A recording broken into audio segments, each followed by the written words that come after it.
자, 제2절 비교 방식 들어가겠습니다. 드디어 첫 번째 감정평가 3방식인 비교 방식 들어갑니다. 자, 비교 방식이라고 하는 것은요, 유사 물건의 거래 사례나 유사 물건의 임대 사례를 기준으로 해서 본건의 가격이나 임대료를 구하는 방식을 비교 방식이라고 합니다. 자, 이러한 방식 안에는 세 가지의 평가 방법이 포함되어 있는데 첫 번째가 바로 거래 사례 비교법, 두 번째가 임대 사례 비교법이고요. 세 번째가 공시지가 기준법입니다. 따라서 비교 방식 안에는 총 세 가지의 평가 방법이 있는데 이 중에서 이거 두 가지는 자, 물건의 가격을 구하는 방법이고요. 자, 요거는요, 임대료를 구하는 방법이라서 자, 요거 두 가지가 가격 평가 방법이고 요거 한 가지가 임대료 평가 방법입니다. 자, 그런데 우리가 임대료 평가는요, 뒤에 임료의 평가가 별도의 챕터가 있기 때문에 요 내용은 뒤에 가서 별도로 알아보고요. 여기에서는 거래사례 비교법과 공시지가 기준법 요 두 가지에 대해서만 알아보겠습니다. 자, 먼저 거래사례 비교법은요, 대상 물건과 가치 형성 요인이 같거나 비슷한 유사한 물건의 거래 사례와 비교해서 자, 유사한 물건의 거래 사례와 본건의 여러 가지 사정 보정, 시점 수정, 가치 형성 요인 이러한 비교 등의 과정을 거쳐서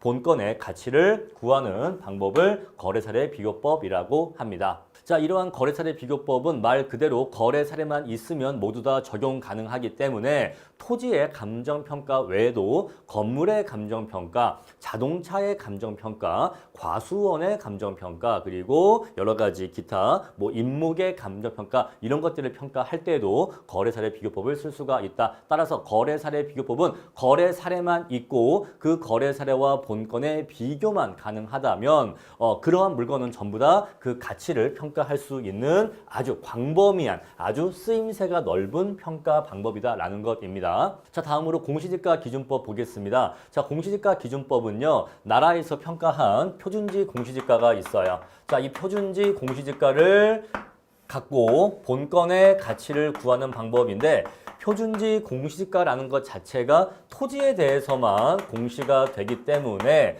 따라서 이것을 이용해서 가치를 구할 수 있는 물건의 종류는 토지로 한정됩니다. 따라서 공시지가 기준법은 거래 사례 비교법과 달리 토지의 가치만을 구할 수 있는 평가 방법이다라는 것이에요. 적용 범위가 매우 한정됩니다. 토지의 가치만 구할 수 있는 방법이다. 자, 감정평가의 대상이 된 토지와 자, 감정평가 업계에서는요, 우리 이러한 용어를 이거를 본건이라고 합니다. 본건 토지 또는 그냥 본건이라고 합니다. 자, 본건과 가치 형성 요인이 같거나 유사해서 자, 비슷한 표준지가 있었을 때는 그 유사한 표준지를 기준으로 해서 본건과 시점 수정, 지역 요인 및 개별 요인 비교, 그 밖의 요인 보정 이러한 과정을 거쳐서 대상 토지의 가액을 산정하는 평가 방법을 말한다라는 것이에요. 자, 그 밖에 요인 보정이 무엇인지는 뒤에 가서 별도로 말씀드릴 것이고요. 자, 이처럼 두 가지 평가 방법의 기초 개념 살펴봤고 각각에 대해서는 이제 바로 이어서 자세히 공부를 할 것입니다. 자, 그런데 보충 설명으로서 배분법 하나만 추가로 공부하고 들어갈게요. 자, 토지만의 거래 사례가 없을 때 복합부동산의 거래 사례에서 여러분 복합부동산이라고 하는 것은요, 토지와 건물이 결합한 상태로 이용되는 부동산을 복합부동산이라고 하죠. 자, 이러한 복합부동산의 거래 사례에서 건물의 가격을 제외하면요, 뭐만 남겠습니까? 건물의 가격을 제외하면은 토지의 가액만 남게 되겠죠. 자, 이런 식으로 복합부동산의 거래 사례 전체 금액에서 건물의 가액을 공제해서 토지만의 거래 금액을 남기는, 다른 말로 토지만의 거래 금액을 추출해내는 방법을 배분법이라고 하는 것입니다. 자, 이렇게 토지만의 거래 가액을 알게 되면 여기에다가 이 거래 사례 토지와 본건 토지의 비교를 거쳐서 본건 토지의 가치를 구할 수가 있는데 우리 이런 식으로 본건 토지의 가치를 구하는 방법을 배분법이라고 합니다. 자, 그럼 이러한 배분법을 왜 사용할 필요가 있느냐? 여러분들 우리가 현실적으로 도심지 내의 토지 이용 상황을 보면 대부분 다 이미 지상에 건물이 들어서 있는 상태입니다. 나대지 상태로 방치되는 토지를 구하기가 어려워요. 따라서 거래 사례를 수집해도 내가 평가해야 되는 건 토지를 평가해야 되는데 토지만의 가치를 구해야 되는데 자, 수집되는 거래 사례의 절대 다수가 90% 이상이 복합부동산의 거래 사례입니다. 지상에 건물이 있는 상태에서 일체로 세트로서 거래가 된 사례가 대부분이라는 거예요. 따라서 이러한 복합부동산의 거래 사례가 대부분이다 보니까 토지만의 거래 사례를 구하기가 어렵습니다. 따라서 평가가 어려워지다 보니까 복합부동산의 거래 사례에서 건물의 가액을 공제해서 토지만의 거래 가액을 도출해내는 방법을 통해서 부족한 사례를 보충하고 있는 것입니다. 아시겠죠? 자, 근데 이렇게 자 위에 건물 부분의 가액을 공제를 할 때에는 방법이 두 가지가 있습니다. 자, 위에 건물 부분이 건물이 얼마짜리인지를 구한 다음에 그 가액을 빼주는 공제 방식이 있고요. 방금 제가 설명드린 이 방식은 공제 방식으로 설명드린 겁니다. 아니면 자, 이 복합 부동산의 전체 거래 금액 중에서 토지가 차지하는 비율이 있고 건물이 차지하는 비율이 있을 것이에요. 따라서 이처럼 토지와 건물의 가격 구성비가 있는데 전체 거래 금액에다가 만약에 토지가 60%고 건물이 40%의 가치 구성비를 차지한다면 전체 거래 금액에다가 곱하기 0.6을 해주면 토지만의 거래 금액이 도출되게 됩니다. 자, 이런 식으로 토지 가치 구성 비율을 곱해서 토지 가치를 추출하는 방법을 비율 방식이라고 합니다. 아시겠죠? 자, 이래서 배분법이 뭔지 아시는 게 중요하고요. 그러한 배분의 방법에는 공제 방식과 비율 방식 두 가지가 있다는 것입니다. 자, 보충 내용 요것까지 말씀드리고 거래사례 비교법 들어갈게요. 자, 거래사례 비교법은요. 일단 먼저 유사한 물건의 거래 사례가 있어야겠죠. 자, 유사한 물건의 거래 사례가 이렇게 있으면 사례가 얼마에 거래가 됐었다. 언제요? 과거에 그랬겠죠. 과거에 이러한 거래 사례가 있었다라는 것입니다. 여러분들 우리가 물론 거래 사례 비교법은 여러 가지 물건을 평가할 수가 있는데 주로 현실에서 많이 쓰이는 게 아파트의 평가에서 많이 쓰이니까 아파트를 사례로 말씀을 드릴게요. 자, 내가 어떤 아파트, 어떤 홀을 평가하는데 자, 이 단지 내에 이 본건과 유사한 아파트가 한 3개월 전에 거래가 된 사례가 있다고 합시다. 우리 그 사례를 기준해서 본건의 가치를 구할 거예요. 자, 그러면 3개월 전에 이루어진 아파트의 거래 사례가 있었겠죠? 그죠? 자, 이 사례를 기준해서 이제 평가를 시작할 겁니다. 자, 근데 이 사례가 알고 봤더니 소유자가 사업이 어려워져서 10% 급매로 물건을 내놓은 거였어요. 자, 그러한 비정상적인 사정이 개입되어 있는 거래 사례였습니다. 그러면 그러한 사정이 없었을 경우에 정상적인 가격으로 보정을 해줘야겠죠? 우리 그것을 사정, 보정이라고 합니다. 자, 사정 보정을 해줍니다. 자, 정상적인 사례로 만들어주는 거죠. 비정상적인 사정이 개입되어 있다면 그러한 비정상적인 사정이 개입되지 않은 상태로 보정해 주는 것을 사정 보정이라고 합니다. 자, 그러면 이제 이렇게 해주면 정상적인 사례가 됩니다. 자, 정상적인 사례인데 문제는 과거 시점의 거래 사례이죠. 따라서 평가의 기준 시점까지 시간적 격차가 있으니까 그 시간적 격차를 보정해줘야 됩니다. 자, 그리고 수집된 거래 사례가 인근 지역 내의 거래 사례인 경우에는 지역이 동일하다 보니까 지역적 격차가 발생하지 않아서 지역 요인 비교를 할 필요가 없어요. 하지만 유사 지역인 경우에는 자, 이렇게 인근 지역 내의 사례인 경우에는 할 필요가 없다. 하지만 유사 지역 내의 거래 사례인 경우에는 지역적 격차가 발생하니까 인근 지역과 유사 지역 간의 지역적 격차가 발생하니까 지역 요인 비교가 필요합니다. 자, 근데 여기에서 지역 요인 격차가 필요하지 않다라고 해서 그러면 요거를 생략하는구나 라고 오해하시면 안 되고 그때는 이 자리에 1.00이 들어가면 되는 겁니다. 아시겠죠? 이 자리에 1이 들어가면 곱하나 마나 아무 의미가 없으니까 지역 요인 비교를 하지 않은 셈이 되는 거예요. 아시겠죠? 자, 따라서 유사 지역 내의 거래 사례인 경우에는 1이 아닌 다른 숫자가 들어가겠죠. 자, 만약에 자, 인근 지역이 있고 유사 지역이 있는데 자, 인근 지역이 유사 지역보다 10% 정도 더 지역 특성이 우세합니다. 좀 더 동네가 좋은 동네예요. 라는 경우에는 이 자리에 1.1이 들어가면 되는 겁니다. 아시겠죠? 본건이 유사 지역보다 본건 지역, 인근 지역이 유사 지역보다 10%만큼 지역 자체가 우세하다면 지역 요인 비교치로 1.1을 곱해줘서 가격을 업해줘야겠죠. 비교할 때. 자, 그런 다음에 개별 요인을 비교해야 됩니다. 자, 이것은요. 사례 물건의 개별적 요인과 본건 부동산의 개별적 요인을 직접 비교하는 거예요.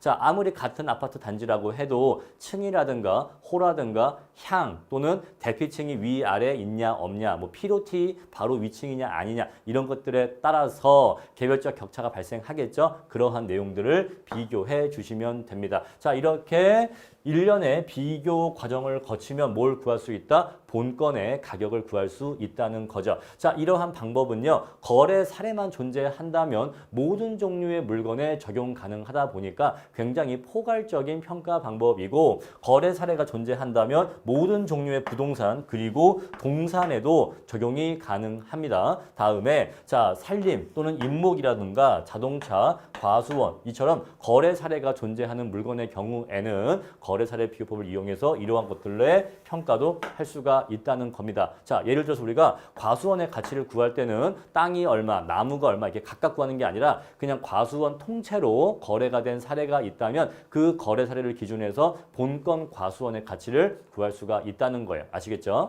자, 이러한 거래 사례 비교법은요. 시장에서 실제로 이루어진 거래 사례를 기초로 해서 본건의 가치를 구하기 때문에 매우 현실적이고 실제로 증거가 있고요. 실제로 거래 사례가 있었으니까 실제로 증거가 있어서 실증적이고 객관적인 성격을 갖습니다. 따라서 가장 널리 이용되고 계산식이 가장 간편하기 때문에 실무적으로도 가장 간편하게 가장 많이 쓰인다. 하지만 자, 과거의 가격 개념으로서 현재의 가치를 구한다는 이론적인 한계점은 있어요. 아시겠죠? 과거의 사례로서 현재 시점의 가치를 구한다는 것은 이론적 한계가 있고 비교 작업 시 주관 개입 가능성이 있습니다. 방금 제가 인근 지역이 유사 지역보다 지역 자체가 10% 우세하다라고 했는데 자, 뭘 근거로 10%가 우세하다고 하는 건지 이러한 숫자 결정, 비교 보정치 결정에 있어서 주관 개입 가능성이 있습니다. 다음에 극단적인 호불항 시에는 신뢰성이 저하될 수가 있어요. 만약에 시장 상황이 이렇게 안정적이라면 이때 이루어진 거래 금액으로 이때의 평가액을 구하는 것은 매우 신뢰성이 높겠죠. 근데 만약에 시장 상황이 이러한 시장 상황이라면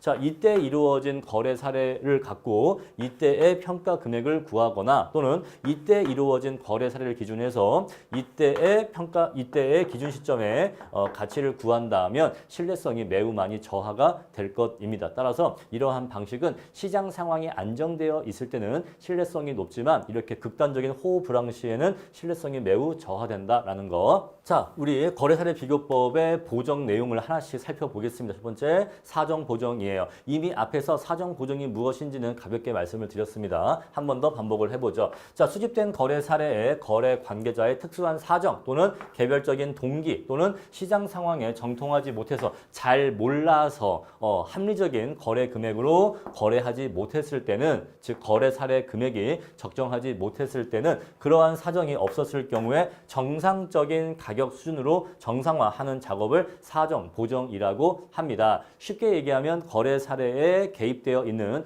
비정상적인 사정을 제거 또는 보정해주는 작업을 얘기합니다. 따라서 자, 정상적인 거래 사례이면 사정 보정을 할 필요가 없죠. 그냥 쓰면 되는 겁니다. 자, 그런데 만약에 수집된 거래 사례에 사정이 개입되어 있다면 그러한 사정이 보정되어야지만 보정할 수 있어야지만 그러한 거래 사례를 사용할 수 있게 되는 겁니다. 자, 다음으로 시점 수정 보겠습니다. 자, 우리가 물론 감정평가라고 하는 것이 소급평가, 기하무평가 이런 것들이 있지만 그런 것들은 예외적인 경우니까 제외를 하고 원칙적인 내용만 얘기를 하겠습니다. 자, 우리가 사례라고 하는 것은 과거에 이미 거래가 발생했죠. 그로부터 이제 시간이 흘렀을 것입니다. 근데 평가의 기준 시점이 여기라고 해볼게요. 자, 그러면 사례의 거래 시점은 과거에 있는데 감정평가의 기준 시점은 그로부터 시간이 흐른 나중의 일입니다. 그렇죠? 따라서 양자 사이에 시간적 격차가 있기 때문에 이러한 시간적 격차를 보정해 주는 작업을 시점 수정이라고 합니다. 자, 중요한 표현을 정리해 드릴게요. 시험에 자주 출제가 됩니다. 자, 시점 수정이란 거래 시점의 가격을 사례 부동산의 거래 시점의 가격을 자, 본건 평가의 기준 시점의 가격으로 정상화하는 작업을 시점 수정이라고 합니다. 여러분, 이 용어를 정확하게 암기하셔야 돼요. 정말로 시험에 자주 나옵니다. 제 뒤에 워크북에도 이거를 이용한 문제가 있습니다. 자, 사례 부동산의 거래 시점의 가격을 기준 시점의 가격으로 정상화하는 작업을 말한다인데 자, 사람들이 어떤 표현을 잘 속냐면요. 자, 이거를 평가 시점에 라는 용어에 속거나 또는 현재 시점에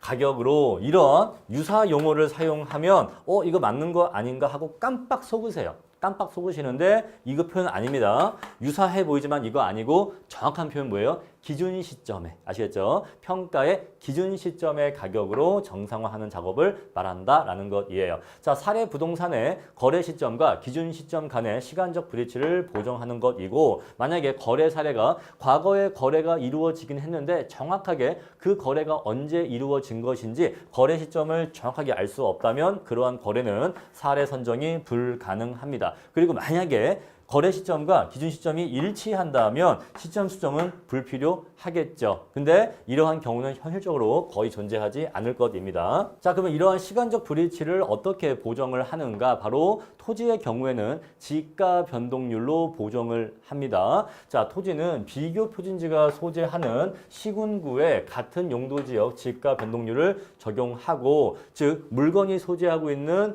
그 지역의 시군구 지가 변동률이 있는데 그 지가 변동률을 이용해서 보정을 하고, 만약에 지가 변동률을 적용하는 것이 불가능하거나 적절하지 아니한 경우에는 한국은행이 조사 발표하는 생산자 물가지수에 따라서 시점 수정을 할 수가 있다라는 것인데, 여기서 몇 가지 포인트 정리해 드릴게요. 지금 저는 공시지가 기준법이 아니고 거래사례 비교법인데 왜 갑자기 지금 공시지가 얘기가 왜 나오는 겁니까? 자, 맞아요. 그런데 거래사례 비교법이라 하더라도 어쨌거나 토지를 평가하는 경우에는 공시지가 기준법을 쓰든 거래사례 비교법을 쓰든 토지의 시점 수정을 하는 경우에는 지가 변동률로 시점 수정을 합니다. 아시겠죠? 지가 변동률로 시점 수정을 해요. 따라서 자, 반드시 표준지 이거가 큰 의미가 있는 게 아니라 그냥 이것만 기억하시면 됩니다. 토지의 시점 수정은 뭘로 한다? 원래 원칙적으로 지가 변동률로 한다. 다음에 두 번째, 자, 이 지가 변동률이 적절하지 아니한 경우에는 한국은행이 조사 발표하는 생산자 물가지수에 따라서 구해진 생산자 물가 상승률로 대신할 수 있다고 나와 있는데, 자, 실제로는요, 자, 이 생산자 물가지수를 적용할 수 있는 경우는 보상평가에 한정됩니다. 보상평가. 그래서 보상평가에만 의미가 있는 규정 내용이지, 실무적으로 현실적으로는 일반 평가에서는 보상 평가가 아닌 그 외에 일반적인 평가에서는 생산자 물가지수를 사용하는 경우는 없는데 법 규정에서는 혹시 몰라서 예외적인 보충 규정을 갖고 있을 뿐입니다. 자, 정리하면, 자, 거래사례 비교법이든 공시지가 기준법이든 어쨌거나 토지를 비교하는 경우에는 지가 변동률을 쓴다. 자, 그리고 이 지가 변동률이 적용 불가능하거나 적절하지 아니한 경우에는 한국은행이 조사 발표하는 생산자 물가지수를 적용할 수는 있다라는 것입니다. 선생님, 그러면 토지가 아니라 나머지 건물 같은 것들은 어떻게 그 시점 수정치를 하나요? 한국부동산원 홈페이지에 가시면 R1이라고 해서 부동산 통계 자료 사이트가 있습니다. 여기에 가시면은 그 건물들의 유형별, 지역별 그 시점 수정치가 나와 있어요. 그러한 데이터를 적용하시면 됩니다. 어쨌거나 우리 법 규정에는 토지의 시점 수정치에 대해서만 언급을 하고 있다라는 것이고, 그 내용은 바로 지가 변동률 사용한다 이 얘기입니다. 자, 별로 사실 중요한 내용 아니라서 깊게 공부하실 필요가 없습니다. 이 시점 수정에 대해서는 방금 제가 앞에서 말씀드렸던 요거 있죠? 사례 부동산의 거래 시점 과 기준 시점 간에 이 두 가지 용어를 정확하게 기억하시라. 이게 제일 중요하지, 사실 이 내용은 말은 되게 어려워 보이는데 사실 중요한 내용이 아니에요. 아시겠죠? 다음에 6번, 시점 수정을 하면 기준 시점에 사례 부동산 가격이 산출된다. 역시 이 6번 문장도 중요한 건 아닙니다. 그냥 시점만 보정된 상태에서 사례 부동산의 가격이다. 아직은 뭐라고요? 아직은 시점 수정만 한 상태에서는 아직은 본건 부동산의 가액은 아니다 이 얘기예요. 자, 다음으로 지역 요인 비교 봅니다. 자, 사례 부동산이 소재하는 지역과 대상 부동산이 소재하는 지역, 당연히 얘는 인근 지역이겠죠. 자, 이 지역 간의 지역적 격차가 존재하는 경우에는 이것을 보정하는 작업입니다. 아까 말씀드린 대로 사례 부동산도 인근 지역에 소재하는 경우에는 같은 동네니까 지역 요인 비교가 불필요합니다. 그런데 사례 부동산이 유사 지역에 소재하는 경우에는 지역적 격차가 존재하기 때문에 이때는 지역 요인이 필요합니다. 선생님, 그러면 실무적으로 지역 요인 비교를 정말로 하나요? 아니요. 실무적으로는 지역 요인 비교를 하지 않습니다. 왜냐하면 지역 요인 비교를 하려면 굉장히 멀리 떨어진 곳에 있는 거래 사례를 수집하는 경우에만 지역 요인 비교를 해야 할 텐데 대부분의 경우에는 그렇게 먼 곳에 있는 사례를 쓰지 않습니다. 따라서 지역 요인 비교까지 가는 경우가 실무적으로는 없습니다. 아시겠죠? 사실 실무적으로는요. 누가 감정평가 보고서를 올렸는데 그 보고서에 지역 요인 비교치가 있다, 1이 아니다 라고 한다면 이건 뭔가 이상한 평가예요. 사실은 이걸 한다는 거가 실무적으로는 되게 이상한 평가를 한 겁니다. 왜냐하면 지역 요인 비교를 할 일이 없거든요. 제가 평가사가 된 지 10년이 넘었는데 지금까지 단 한 번도 지역 요인 비교를 해본 적이 없습니다. 아시겠죠? 사실 그러니까 이론적으로만 존재하는 이야기지 실무적으로는 큰 의미가 없어서 시험 문제에서도 지역 요인 비교로 시험 문제를 내는 경우는 없는 것이 맞다라는 말씀을 드립니다. 선생님, 그런데 한 가지 마음에 걸리는 게 있어요. 방금 저기 멀리서 본권 부동산의 소재지에서 멀리에서 사례를 가져오는 경우에는 그럴 때는 지역 요인 비교가 필요할 수 있다라고 하셨는데 우리 앞에서 인근 지역, 유사 지역 공부할 때는 자, 유사 지역이다 아니다가 거리적 인접성은 전혀 요건이 아니라면서요. 가깝다고 해서 유사 지역 아니고 뭐 멀다고 해서 유사 지역 아닌 거 아니라면서요. 거리는 아무 상관없다면서요. 맞아요. 이론적으로는 그렇습니다. 여러분, 이론적으로는 그런데 이론적으로 그렇다고 해서 서울에 있는 아파트를 평가하는데 뭐하러 경기도 수원에 있는 그 아파트의 거래 사례를 갖고서 비교를 하겠습니까? 이해하시겠죠? 따라서 실무적으로는 어차피 굉장히 근처 가까운 곳에서 거래 사례를 수집하기 때문에 굳이 멀리 떨어진 곳에서 거래 사례를 수집할 필요가 없어요. 그러한 의미로 이해를 해주세요. 이론적으로는 거리의 인접성이 요건이 아니지만 실무적으로는 그렇게 멀리에 있는 사례를 구할 일이 없다는 거죠. 아시겠죠? 자, 다음으로 개별 요인 비교입니다. 사례 부동산과 대상 부동산의 개별적인 격차를 보정하는 거예요. 자, 사례 부동산도 개별 요인이 있을 것이고 대상 부동산도 개별 요인이 있겠죠? 이러한 개별 요인과 이러한 개별 요인의 격차를 보정하는 겁니다. 예를 들어서 사례 부동산은 향이 동향이에요. 아파트인데 얘가 동향입니다. 자, 그런데 본권 부동산은 남향입니다. 자, 그러면 당연히 향의 측면에서 누가 더 우세합니까? 본건이 우세하죠. 그럼 당연히 업을 해줘야겠죠. 가격을 높여줘야겠죠. 만약에 자, 시장 참가자들이 다른 건 다 동일한데 동향보다는 남향 아파트를 10%만큼 가격을 더 쳐준다라고 한다면 개별 요인 비교치에 1.1이 들어가 줘야 되는 겁니다. 아시겠습니까? 자, 이런 식으로 개별적 격차를 보정하는 방법이다라는 것인데 자, 이 방법은 두 가지가 있어요. 종합적 비교법이 있고 평점법이 있어요. 종합적 비교법은요. 뭉뚱그려서 개별 요인 비교치를 구하는 방법입니다. 굉장히 그냥 단순하게 그냥 뭉뚱그려서 그냥 딱 토탈, 그냥 딱 총합, 그냥 딱 전체적으로 개별 요인 비교치가 얼마야? 라고 그냥 하는 방법이에요. 굉장히 주먹구구식 방식이죠. 오늘날에는 이렇게 평가하면 큰일 나고요. 자, 평점법은요. 자, 이 개별 요인들을 몇 가지 섹터로 구분을 합니다. 자, 가로 조건, 접근 조건, 환경 조건, 획지 조건, 행정적 조건, 기타 조건 이렇게 여러 개의 섹터로 개별 요인을 분류를 해서 자, 이 섹터의 개별 요인은 본건과 사례가 우열이 어떻다. 얘는 우열이 어떻다. 이런 식으로 각 조건별로 우열을 구해요.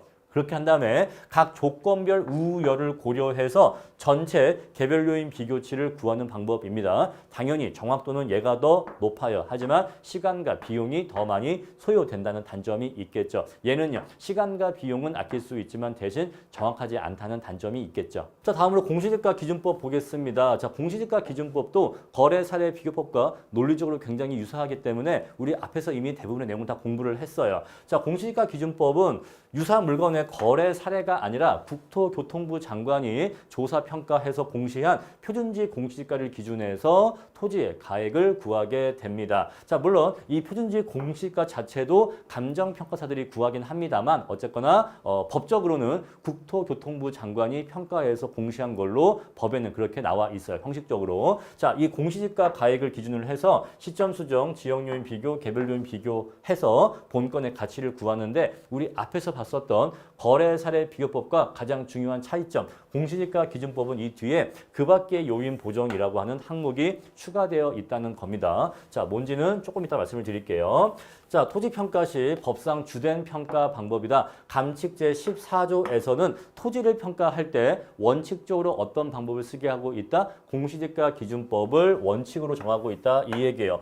그러면 선생님, 거래 사례 비교법으로도 토지 가액을 구할 수가 있는데 거래 사례 비교법과 공시지가 기준법 두 가지가 있었을 때 어떤 방법을 써야 되는 건가요? 공시지가 기준법을 사용해야 됩니다. 자, 거래 사례 비교법도 물론 얼마든지 적절하고 훌륭한 토지 평가 방법이 될 수 있지만 우리 법에서는요. 토지를 평가할 때는 공시지가 기준법을 원칙적으로 적용하게 되어 있어요. 따라서 원칙적으로 또는 주된 평가 방법으로는 반드시 공시지가 기준법을 사용해야 됩니다. 자, 이렇게 공시지가 기준법으로 구한 토지 가액이 있겠죠? 자, 공시지가 기준법으로 구한 토지 가액이 있을 것인데 이 가액을 거래 사례 비교법으로 구한 가액으로 그 합리성을 검토는 할 수 있겠죠. 하지만 원칙적인 주된 평가 방법은 공시지가 기준법이라는 것입니다. 아시겠죠? 자, 토지는 어떤 방법으로 평가해야 된다? 공시지가 기준법으로 평가해야 된다는 거예요. 아시겠죠? 자, 비교표준지는 인근 지역 내에 있는 비교표준지 중에서 대상 토지와 용도 지역, 이용 상황, 주변 환경 이러한 것들이 전반적으로 같거나 비슷한 표준지를 선정해야 됩니다. 내가 평가하는 본건 토지와 최대한 유사한 비교 표준지를 선정해야 되는 거예요. 아시겠죠? 자, 완벽하게 동일한 건 당연히 없겠지만 최대한 유사한 것, 가장 유사한 비교 표준지를 선정해야 됩니다. 만약에 인근 지역 내에 적절한 표준지가 없는 경우에는 인근 지역과 유사한 지역적 특성을 갖는 유사 지역 내에 있는 표준지를 선정할 수 있는데 이 경우에는 뭐가 필요하겠죠? 추가적으로 지역 요인 비교가 필요해지는 겁니다. 이때에는요. 자, 인근 지역 내에서 표준지 선정한 경우에는 지역 요인 비교가 불필요한데 유사 지역 내에 있는 표준지를 선정한 경우에는 지역 요인 비교가 필요해지는 겁니다. 아까랑 동일한 내용이죠. 자, 그다음에 이제 그 밖의 요인 보정 내용을 볼게요. 여러분들도 다 상식적으로 아시겠지만 공시지가라고 하는 것은 실제 시세보다 낮게 공시가 됩니다. 자, 왜냐하면 공시지가는 실제 거래에서 그대로 쓰이는 금액이 아니고 나라에서 세금을 부과하는 데 주로 쓰이는 정책적, 행정적 목적의 토지 가격이에요. 따라서 일반 시세하고는 차이가 있습니다. 자, 쉽게 얘기하면 공시지가는 일반 시세보다 낮게 공시가 되기 때문에 이렇게 낮게 공시가 된 공시지가를 기준해서 현실 시세를 구하려면은 아무래도 가격이 다운될 수밖에 없겠죠. 따라서 공시지가가 만약에 현실 시세보다 20%만큼 낮게 공시가 된다면 이걸 거꾸로 20%만큼 업을 해줘서 자, 이 낮게 공시된 공시지가를 현실 시세 수준으로 올려줘야 돼요. 이해하시겠죠? 우리 이 공시지가를 시세에 맞게 올려주는 작업을 그 밖의 요인 보정이라고 합니다. 아시겠습니까? 자, 쉽게 얘기하면 그 밖의 요인 보정은 공시지가가 시세보다 낮게 공시가 되기 때문에 공시지가를 현실 시세 수준으로 보정해 주는 작업을 그 밖의 요인 보정이라고 한다. 따라서 이 과정을 거치면 비로소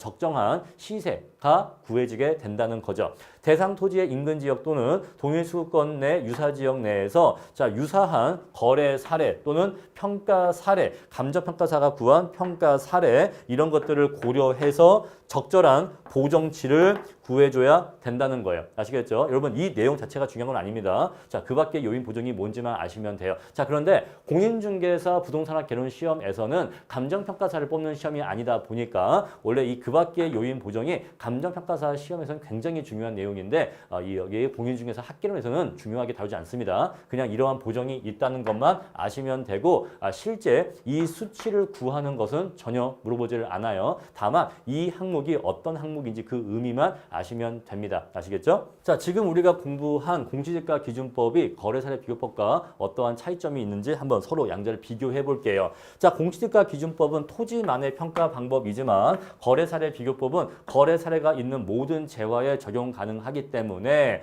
평가의 범위가 얘가 더 넓다는 거죠. 이건 아까 말씀드렸고요. 다음에 요 두 가지가 이 공인중개사 이 학개론 쪽 강의에서 잘 정확하게 설명하지 않는 부분인데 제가 정확하게 말씀을 드리겠습니다. 공시지가 기준법은요. 사정 보정을 하지 않습니다. 우리 앞에서 봤던 공시지가 그 산식에서 사정 보정이 나와 있지 않죠. 우리 앞에서 교재 206페이지 거래사례 비교법 맨 앞에 보시면 사정 보정이 나와 있는데 공시지가 기준법은요. 표준지 공시지가 그 다음에 사정 보정 없이 바로 시점 수정 나옵니다. 따라서 공시지가 기준법은 사정 보정치가 없어요. 그리고 거래사례 비교법은 그 밖에 요인 보정 작업이 없습니다. 즉 하나는 있고 하나가 없는 관계가 있는 거죠. 자, 이게 무슨 소리인지 다시 말씀을 드릴게요. 자, 두 가지 방법의 산식을 같이 적어놨습니다. 그럼 이제 비교가 용이해지는 거죠. 자, 거래사례 비교법은 사, 시, 지, 개, 사시지계라고 하는 비교 과정을 거칩니다. 가만히 보니까 자 여기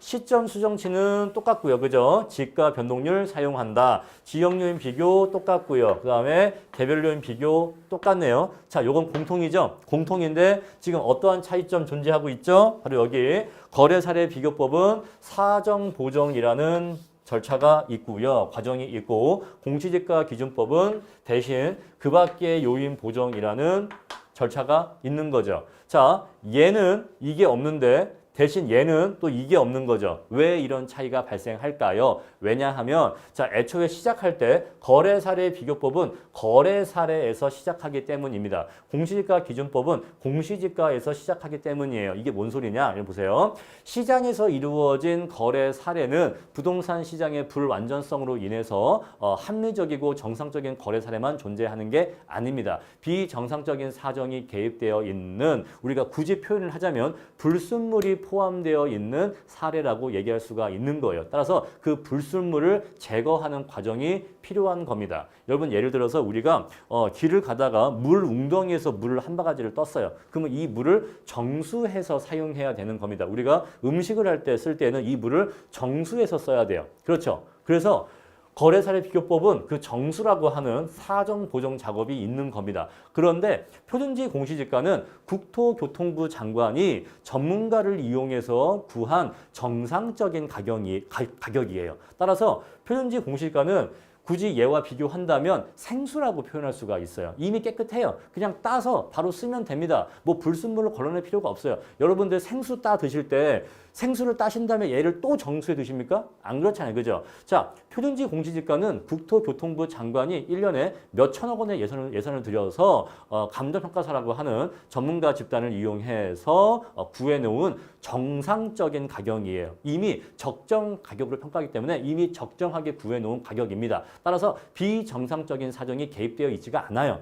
불순물이 없다는 거죠. 생수니까 그냥 따서 바로 드시면 된다. 이렇게 이해하시면 됩니다. 자, 그래서 거래 사례는 시장에서 불안전한 시장에서 막 어지럽게 이루어지는 거래 사례이다 보니까 비정상적인 사정이 개입되어 있다면 보정이 필요한데 공시지가는 그러한 보정이 필요 없다는 거예요. 그래서 얘는 이게 없는 겁니다. 자, 그런데 거래 사례는 시장의 시세를 잘 반영하고 있어요. 이미 사례 가격 자체가 시세를 잘 반영하고 있습니다. 그런데 공시지가는 시세보다 낮게 공시가 되어 있어요. 정상적이고 적절하긴 한데 시세 수준 자체가 낮아요. 그래서 그것을 시세 수준으로 가격 자체를 높여주는 작업이 얘는 필요한 겁니다. 이 작업이 얘는 필요 없지만 얘는 필요한 거예요. 양자의 차이점 아시겠죠? 그래서 얘는 사정 보정을 추가로 해야 되는 거고 얘는 그 밖의 요인 보정을 추가로 해야 되는 겁니다. 왜 이러한 차이점이 발생하는지 정확하게 구분을 해 주셔야 됩니다. 자, 이렇게 해서 비교 방식 이론 강의 마치고요. 자, 뒤에서 워크북 문제풀이 통해서 조금 더 계산 문제까지 풀어보도록 하겠습니다.